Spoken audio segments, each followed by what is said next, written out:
everybody, what is up? It's Madison from Mad Science here, and as you can tell from the title of this video, it's gonna be very interesting.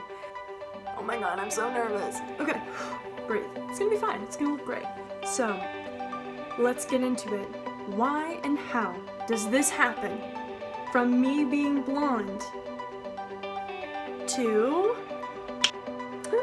So, this is the final product, and my hair is purple. So I have been dyeing my hair since I was 14, and I always kind of wondered, how did this process work? What was the science behind my hair going from one color to another color? And my amazing and beautiful friend, Riley Berg, shout out Ry, gave me the idea to take me dyeing my hair and make it into a Mad Science video. So stick around and let's learn all about the science behind hair coloring. So let's back it up real quick. In 1909, a French chemist by the name Eugene Schuller designed the first commercial safe coloring product where he used a chemical known as paraphenylenediamine, also known as PPD. So let's break down the hair anatomy and kind of go through some of the important proteins that are found, which gives our hair color. So, hair is mainly made of keratin. Now, the color of hair depends on melanin, but there's two proteins that determine which shade or range of color you will have. And this is eumelanin and pheomelanin. Now, eumelanin is responsible for brown to black shade ranges, while pheomelanin is responsible for more of the golden blondes, gingers, and other red shades. However, if you don't have any melanin or any one of those two proteins, your hair will actually be the shade of gray or white. And I also wanted to throw this up here because when we start to go through the chemical process of how hair coloring works, it is important to understand what part of the hair I'm going to be referring to. So the entire piece of hair is known as the hair shaft. But over here, we have the outermost layer known as the cuticle. Then you go a bit further and you hit the cortex, which provides strength, moisture, and color for the hair. And then you go even further and you hit the innermost part known as the medulla.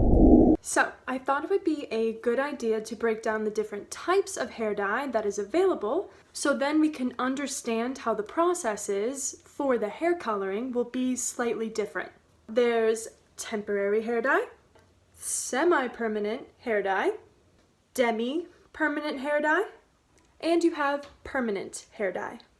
Now, let's get into the chemistry and chemical processing of hair coloring. So, with temporary hair dye, it is depositing an acidic dye to only the outside of the hair shaft, which is why it just is going to wash out between 1 to 2 washes. But when we have semi-permanent hair dye, which is my hair, so it's going to coat the outer layer of the hair shaft.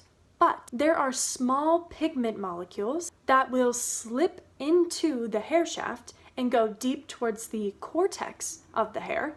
So the next type of hair coloring is the demi-permanent. Same thing, it's going to coat the outside hair shaft. Medium-sized color molecules are going to go past the hair shaft in towards the cortex and deposit the color there. So due to the size of the color molecules, this causes the color to last longer. Now we're getting into the good stuff, and let's break down the permanent hair coloring process.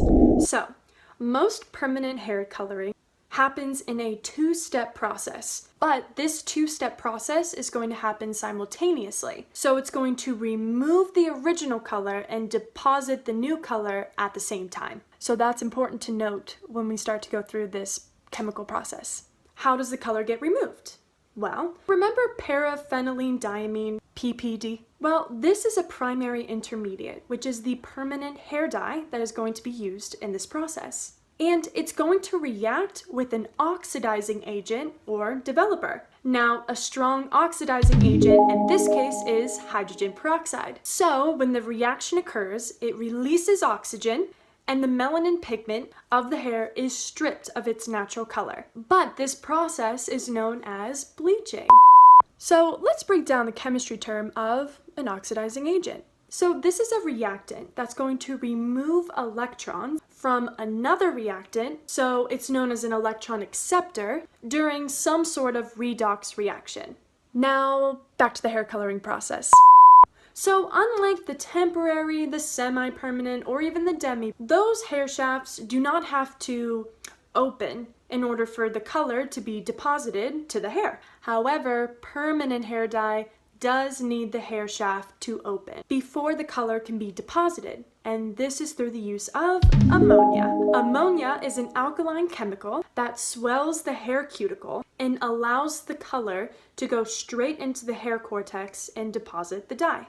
Another thing to note about ammonia, it also acts as a catalyst. A catalyst just helps to speed up the chemical reaction that's happening. And this happens when the ammonia comes into contact with the peroxide. So overall, from the reaction of the permanent hair dye, PPD, and the hydrogen peroxide, the original melanin is being removed. And then the ammonia is allowing that hair shaft to swell open so the new color can bond to the hair cortex found in the hair shaft. Now, just to note, PPD is usually used for brown to black hair tones. So we also need something known as a coupler or coupling agent. So there are blue, red, and green couplers that can be added to the mixture to create a new shade. So it's not just brown or black. Now that's all I have today. So if you guys are wondering what I used to dye my hair, I used a semi-permanent hair dye from Overtone Hair Care.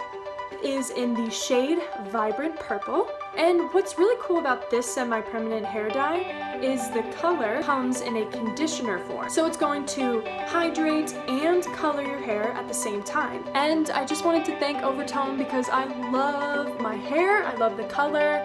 It was so easy, so mess-free. So I highly recommend it for those who want to try a really bold look but aren't really ready for the commitment of a permanent hair dye. But that's all I have today, guys, and I hope you enjoyed this video. Continue to stay at home, stay busy, stay curious, and stay positive. So much love to my science lovers out there. I'll be back with more videos next week with purple hair. So see you then.